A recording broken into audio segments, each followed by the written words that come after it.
ఈరోజు సంఖ్యల్లో వేయబడ్డ కళానికి సంగీతం తెలిపేందుకు వచ్చిన కవులకు, కళాకారులకు, నాయకులకు, గాయకులకు, బలగం బాలు అన్న సహచర జర్నలిస్ట్ మిత్రులకు, హైదరాబాద్ నుంచి చేసిన వారందరికీ కూడా పేరు పేరున కళావందనాలు, ఉద్యోగాలు తెలియజేసుకుంటున్నాను. ఒక అట్టడుగు జాతి నుంచి, సమాజం వెలువయబడ్డ జాతి నుంచి ఇవాళ సమాజం కోసం తన అక్షరాలతో సమాజ హితువు కోరుకునే బాలన్నపై ఏదైతే నిర్బంధాన్ని విధించిందో, ప్రశ్నించే గొంతుకను మీరు అదుపు పడితే అది ఆగదు, అరచేపు అడ్డుపెట్టి సూర్యకాంతిని ఆపలేరు అన్నది ఎంత సత్యమో, మీ నిర్బంధాల వల్ల బాల్యం కాలుతున్న గొంతుని కానీ కళాన్ని కానీ మీరు ఆపలేరు.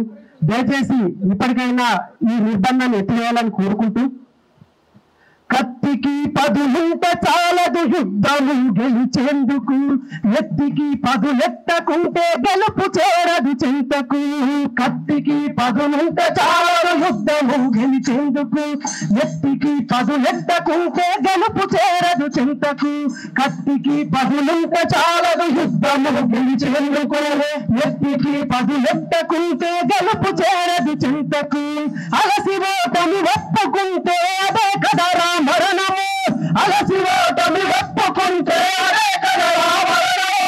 పోరాడి మృత్యువు నలము పోరా పొందుతావ మరత్వము, కత్తికి పదులుంటే చాలదు యుద్ధము గెలిచేందుకు, ఎత్తికి పదులెత్తకుంటే గెలుపు చేరదు చింతకు.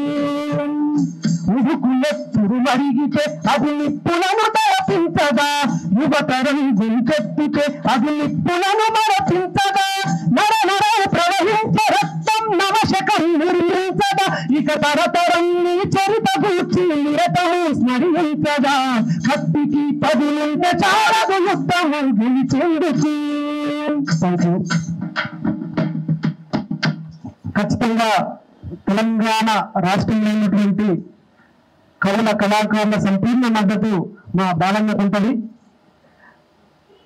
ఇలాంటి నిర్బంధాలు ఎవరిపైన ఉన్నా కూడా కళాకారులను అందరం కూడా ప్రతిఘటిస్తాం, వారికి మద్దతుగా ఉంటాం. Thank you.